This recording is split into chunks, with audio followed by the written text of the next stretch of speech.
Áldás békesség! A Budapest József Attila lakótelepi református gyülekezet igehirdetését hallod. Ha szeretnél többet megtudni közösségünkről, látogass el Facebook oldalunkra. facebook.com/Joaltref. Isten áldjon!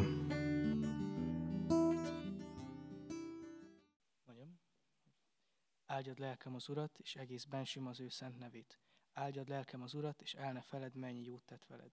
Ő megbocsátja minden bűnödet, meggyógyítja minden betegségedet, megváltja életedet a sírtól, szeretettel és irgalommal koronáz meg.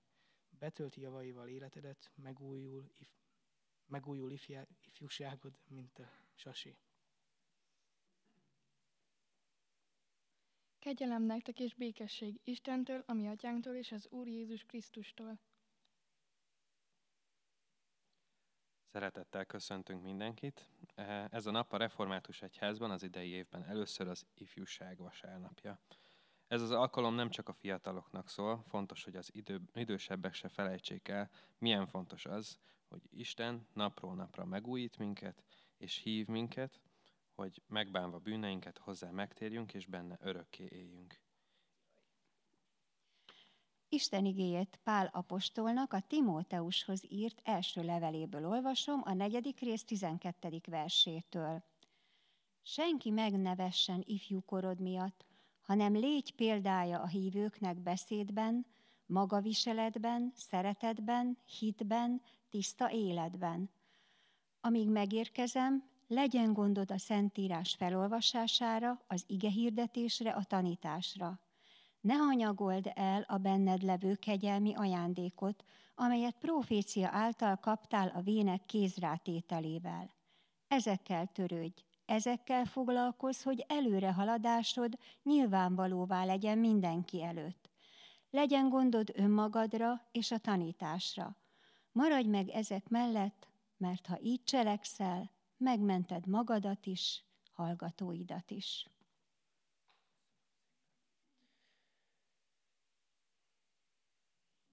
Kik a mai példaképek? 2 kategóriát lehet mondani. Hírességek, sportolók, művészek, színészek, zenészek, influencerek, akik ugye hatással vannak nem csak az ifjúságra, szerintem mondhatjuk így többes számban ránk. Ugye ők nagyon könnyen követhetők a médián keresztül, akár napi szinten ott vannak velünk, és hatással vannak a gondolkozásunkra, a látásunkra, a világnézetünkre. Gyakran látjuk eredményeiket, az ő stílusukat, értékeiket, pozitív vagy éppen negatív hatásukat. És hát meg lehetne kérdezni, meg lehetne ezt is beszélni, hogy kit követ, kit ajánlunk, miért követjük ezeket a hírességeket, mi az, ami igazán vonzó bennük. De van egy másik kategória is, a közvetlen környezetünkben élő emberek, akik szintén példaképként léphetnek elénk. Családtagok, szülők, testvérek, nagyszülők, akik napról napra szeretettel és kitartással neveltek bennünket. Aztán ott vannak a tanárok, akik jó esetben nem csak tudást adnak, hanem életpéldát is mutatnak, felelősségvállalásról, kitartásról. És hát vannak barátaink, azok, akik bátorítanak, akik hűségesek, akik hitelesek a mindennapi életben. Szóval sokféle példakép lehet az életünkben. Pál apostol viszont fordít egyet a dolgon, és nem azt mondja a fiatal Timóteusnak, hogy kövesd az én példámat, vagy válasz valami nagyon jó influencert, valami jó példát, akinek megfontolod a példáját, hanem hogy te magad legyél példakép. Ki volt ez a Timóteus? Hát Pál apostolnak az egyik legközelebbi munkatársa és tanítványa volt, aki fiatal korától kezdve részt vett az egyházi szolgálatban. Apja egy görög, tehát egy pogány származású férfi volt, anyját és nagyanyját pedig név szerint ismerjük, Eunikénak hívták az anyukáját, ő egy hithű zsidó volt, ő és a nagymamája Lois mindketten nagyon komoly hívők voltak. Timóteus tehát egy jó zsidó, vagy lehet akár, hogy már gyermekkorától kezdve egy keresztény tanítást kapott.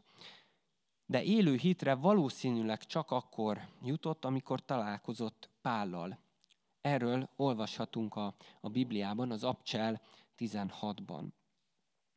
Aztán Pál maga mellé vette ezt az ifjút, és többször is azt olvassuk, hogy a missziói útjai során Timóteus is ott volt mellette. Sokat tanulhatott tehát tőle, mint Jézustól a tanítványok, ugyanúgy Pál apostoltól Timóteus, és aztán később egyedül is ment, például azért, hogy Pál leveleit eljutassa a megfelelő helyekre. De nem csak postásként kell rá tekinteni. Volt úgy, hogy ott is maradt a gyülekezetben, és megbízták, hogy ő tanítson, vagy hogy ő vezesse azt a közösséget. Így lett végül ő, fiatal kora ellenére, az efézusi gyülekezetnek a pásztora. És talán ebben a helyzetben hangzik el Pál apostolnak a felszólítása, talán ekkor írja neki ezt a pásztori levelet, így mondjuk, ez az egyik pásztori levél, Timóteushoz írt 2 levél, és ekkor mondja Pál apostol, hogy legyen példaképpé. 5 dolgot említ, legyen példakép beszédben, magaviseletben, szeretetben, hitben és a tiszta életben. Na hát erről az 5-ről hadd beszéljek egy kicsit bővebben is. Minden, amit mond, az legyen építő. Olyan, amiben nem lehet belekötni, ami tanít, ami bátorít, és ami nem gyűlöletet kelt, nem pletykálkodik, ami nem hazugság. Végső soron mondhatjuk, hogy ami tükrözi az Istennek a szavát, ami összhangban áll az igével. Ó, bárcsak, hogyha mi ilyenek lehetnénk, akiknek a szava ilyen tökéletes. Ezt mondja, legyél példakép a beszédben. Aztán legyél példakép magaviseletben. Nem csak a beszédre vonatkozik, tehát a példamutatás, hanem a cselekedetekre is. A mindennapi élet bizonyságtételére utal itt Pál, ahogyan végezzük a munkánkat, ahogyan felelősséget vállalunk a tetteinkért, a cselekedeteinkért. Ahogyan hozzáállunk a dolgokhoz, nem mindent leszólva, nem mindent pessimistán tekintve, hanem sokkal inkább reményteljesen is, hogyha kell, akkor meg tudunk fogalmazni kritikát, de hogy azt építő módon. Vagy ahogyan rendezzük a konfliktusainkat, hogyan reagálunk a nehéz helyzetekre, a kritikára, a próbatételekre, ez is a magaviseletünkhöz tartozik. Ahogy jelen vagyunk a társadalomban, egy-egy jó mosoly, egy jó ötlet, másokat, ahogy bíztatunk, ahogy bátorítunk, ez mind-mind hozzátartozunk cselekedeteinkhez, tetteinkhez. Összefoglalva lehet azt mondani, hogy amikor önazonosak vagyunk, vagy őszinték vagyunk, nem megjátsszuk magunkat, hanem felvállaljuk azt, akik vagyunk, és azt, akihez tartozunk, az Úristenhez, és ő hozzá méltóan éljük az életünket. Na, itt van a harmadik, miben kell még példákká lennünk, miben kell példává lennie Timóteusnak, a szeretetben, ami nem is feltétlenül egy érzelmi dolgot jelent, bár bizonyára a kedvesség is benne van ebben, hogy legyen kedves ez a Timóteus. De sokkal inkább jelenti azt, hogy nem a magunk érdekeit vesszük előre, hanem másokért. Ezt jelenti igazán szeretni. Azt nézni, hogy mi a jó a szüleimnek, vagy tanáraimnak, a barátaimnak, vagy éppen a páromnak, a házastársamnak, a gyerekeimnek, az unokáimnak. Mit jelent szeretni? Az, hogy magamat hátrébb sorolom, a többieket meg előrébb sorolom. Milyen más lenne a házassági, az elválási mutató, hogyha ezt az emberek komolyan vennék. És nem azt néznék, hogy mi jó nekem. Hát most már nem ad nekem annyit ez a kapcsolat, mint amennyit régen. Hát persze, így könnyű kilépni, de hogyha az a kérdés, hogy én mennyit adtam a másiknak, akkor azért már ott lehet, hogy vannak bajok. Inkább erre kéne figyelni. Ez jelenti az igazi szeretet. És ez néha nehéz. Áldozatot kell hozni, oda kell adni az időmet, az energiámat, a figyelmemet, a pénzemet, azért, hogy a másiknak jó legyen. Ezt jelenti a szolgálat is. Másokat szolgálni, az lehet, hogy megalázó dolog, De a Biblia mindig azt tanítja, hogy ha valaki nagy, ha valaki első, ha valaki erős akar lenni, akkor legyen mindenkinek a szolgája. Aztán a harmadik az az, hogy légy példa, negyedik, légy példa a hitben. Ez azt jelenti, hogy kitartóak vagyunk méghozzá Isten mellett minden körülmények között. És a hit az nem egy elméleti, egy intellektuális fogalom, bár van egy ilyen része is. De a hit az egzisztenciális, az élet teljes mértékben átformáló kapcsolatot jelent Istennel.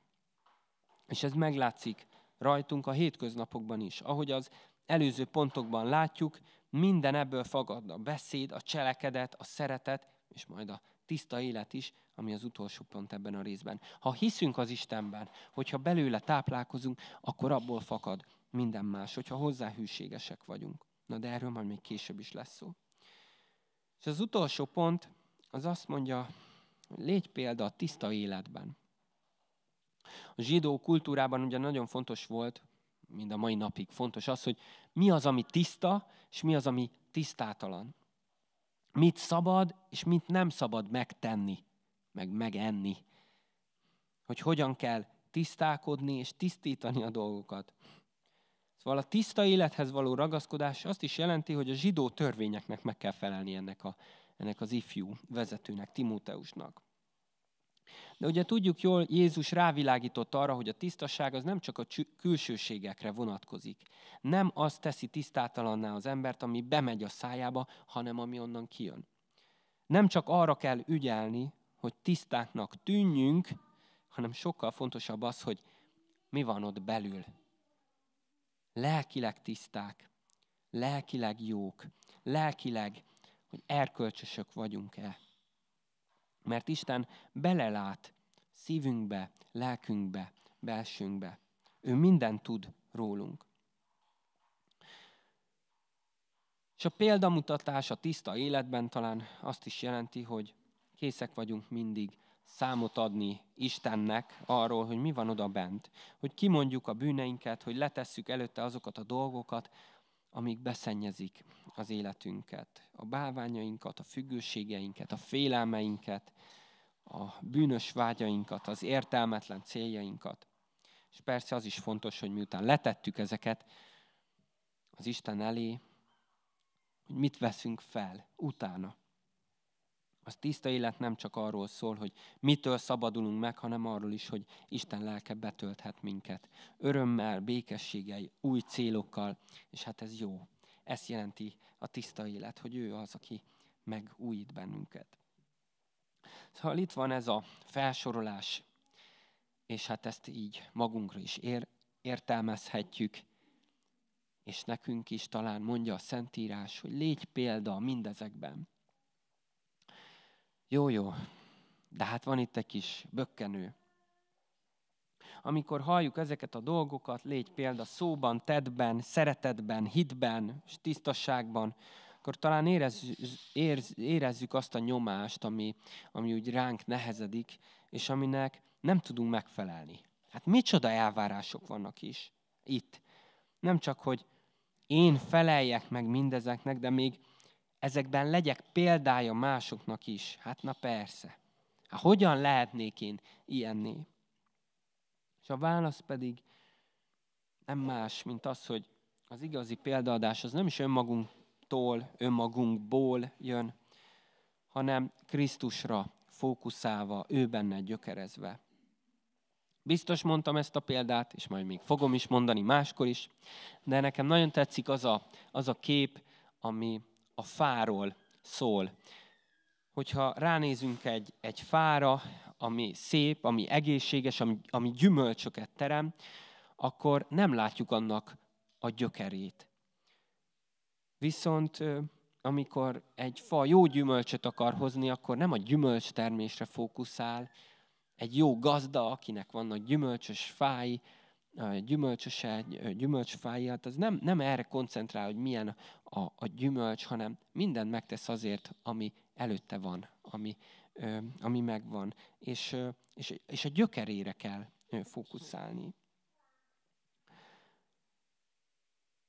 amikor a gyümölcs termésre fókuszálunk mi keresztény emberek, akkor az mindig izzadságszagú. Emberi erőlködés, ha mindezt magunktól, magunkba bízva akarjuk elérni. Ha viszont jó gyümölcsöket akarunk, akkor az a kérdés, hogy milyen a mi lelki fánknak a gyökere. Azt is mondják, hogy egy egészséges fának a gyökere körülbelül akkora, mint a lombkoronája. És ebbe azért hihetetlen belegondolni, hiszen azt nem látjuk. De gondoljunk erre, hogy az nem látható része a fának, és mégis az mennyire fontos. Hát ilyen lehet a lelki életünkben is, az, hogyha jó helyen gyökerezik az életünk. Sokkal fontosabb, hogy hova gyökerezik az életünk, mint az, hogy a hétköznapokban éppen hogyan viselkedünk. És hiszek abban, hogyha Krisztushoz tartozunk, hogyha ő az alap, hogyha ő benne gyökerezik az életünk, akkor a gyümölcseink is egy idő után jók lesznek. Nem biztos, hogy egyből, nem biztos, hogy mindig, de jók lesznek, hiszek ebben. Na de mit is jelent ő benne gyökerezni? Pál apostol egészen gyakorlatias dolgokat említ itt Timóteusnak. Azt mondja, hogy olvasd a Szentírást. Hallgass igehirdetéseket, és te magad is hirdesd az igét. Tanulj és taníts. Ne feledkezz meg ezekről. Kérdezem én, olvassuk-e? Hallgatjuk-e? Tanuljuk-e az igét? Ha nem, akkor segítő kérdések, hogyan tudnám beépíteni azt a mindennapokba? Mi az a könyv, vagy az az applikáció, az a YouTube csatorna, ami ebben segítene nekem? Vagy ki az az ember, akivel közösen tudnám tanulmányozni az igét? Vagy hogyha igen a válaszunk, hogyha már olvassuk az igét, akkor hadd kérdezzem mégis szeretettel azt, hogy vágyunk-e olvasni a Bibliát? Szeretjük-e olvasni a Bibliát? Vagy csak kötelességnek tartjuk? Nem vált-e monotonná, unalmassá a mi hitéletünk? Hogyan válhatna az ismét életünk forrásává, élővé és hatóvá? Hiszek abban, hogy ez csak úgy lehetséges, hogyha úgy olvassuk a Bibliát, hogy az evangéliumra fókuszálunk. Isten úgy szeret minket, szőröstül, bőröstül, jó és rossz tulajdonságainkkal, sikereinkkel és kudarcainkkal együtt, ahogyan vagyunk. De nem akarja azt, hogy elvesszünk, ezért küldte hozzánk a Fiút, az Úr Jézus Krisztust, aki életével fizetett értünk, és megváltott minket örök életre. És nem csak meghalt, hanem fel is támadt a halálból, és lelke által örökké velünk van, és formál minket. Hogyha erre nézünk, hogyha ez van bennünk, akkor utána hálával fogunk oda menni az Isten elé. És őt engedjük, és őt kérjük, hogy formálja az életünket, formálja a szavainkat, hogy Krisztus beszéde lakozzék bennünk. Formálja a tetteinket, hogy Krisztus helyett az ő nevében szolgáljuk a ránk bízottakat. Formálja a szeretetünket is, hogy krisztusi, hogy önfeláldozó szeretettel forduljunk oda azokhoz is, akik minket még talán gyűlölnek. Ő formálja a hitünket is, hogy olyan hűségesek lehessünk Istenhez, mint a fiú az atyához, aki mind halálig ragaszkodott az Istenhez. És ő formálja végül a tisztasságot bennünk, vagy mondhatjuk, hogy ő ajándékoz nekünk ugye igazi tisztasságot, kegyelme és szeretete által. Új élet, új szív, új vágyak, új célokat kapunk ő benne, ő általa, és ezzel valóban aztán mi magunk is példával lehetünk. Bár nem ez a cél, nem ez az elsődleges cél, hanem az, hogy mi begyökerezik az életünk, hogy mi magunk épüljünk fel a Krisztusban. Végezetül Pál apostol azt mondja, hogy akkor válik valaki példaképé, hogyha odafigyel még két dologra.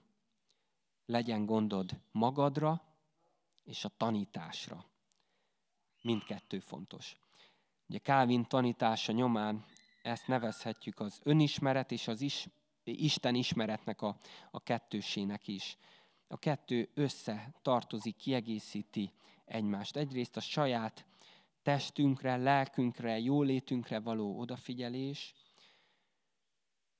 de másrészt ragaszkodjunk a tiszta tanításhoz, az Isten igéjéhez, a Krisztus evangéliumához, ami túlmutat rajtunk, ami arra hív, arra bátorít bennünket, hogy megerősödve az Isten igéjében mások számára példával legyünk. Nem önmagunkban, hanem azért, mert Krisztushoz tartozunk, mert őt szeretjük, mert őt szolgáljuk, mert őt igyekszünk képviselni a világban. Ámen.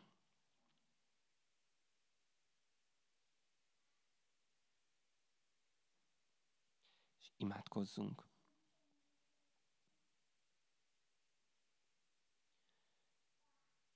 Urunk Istenünk, köszönjük, hogy szóltál hozzánk ma a Te igéden keresztül. Köszönjük azt, hogy nem önmagunkban kell példává lennünk mások számára, hanem Krisztusban, aki számunkra is tökéletes példa, megváltó, erőforrás. Kérünk, bocsáss meg, amikor a szavaink nem építenek, amikor a tetteink önzőek, amikor a szeretetünk az feltételes, amikor a hitünk ingatag, és amikor a szívünk tisztátalan. De köszönjük, hogy Jézus mindezek helyett nekünk adta az ő igazságát, az ő tisztaságát, hűségét és szeretetét. Segíts bennünket, hogy mélyebben gyökerezzünk beléd, hogy ne a saját erőnkből, hanem a Te kegyelmedből éljünk. Formáld a mi szívünket, hogy szavainkban, tetteinkben, hitünkben, tisztaságunkban a Te szépséged és jóságodat tükröződjön. Adj nekünk bátorságot, hogy ne féljünk ifjúságunk vagy gyengeségünk miatt, hanem merjünk mások számára is a Te szereteted példáivá lenni. És vezess minket abban, hogy mindig gondunk legyen önmagunkra és a tanításra, és így Te dicsőülj meg az életünkben, és mások is megismerhessenek Téged rajtunk keresztül. Imádkozunk őértük. Adj hitet, megtérést, megszentelődést. Imádkozunk egyházunkért és közösségeinkért, családjainkért, barátainkért, gyülekezetünkért.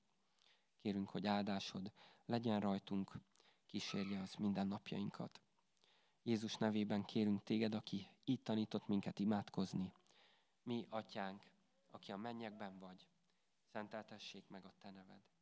Jöjjön el a Te országod, legyen meg a Te akaratod, amint a mennyben, úgy a földön is. Mindennapi kenyerünket add meg nékünk ma, és bocsásd meg vétkeinket, miképpen mi is megbocsátunk az ellenünk vétkezőknek.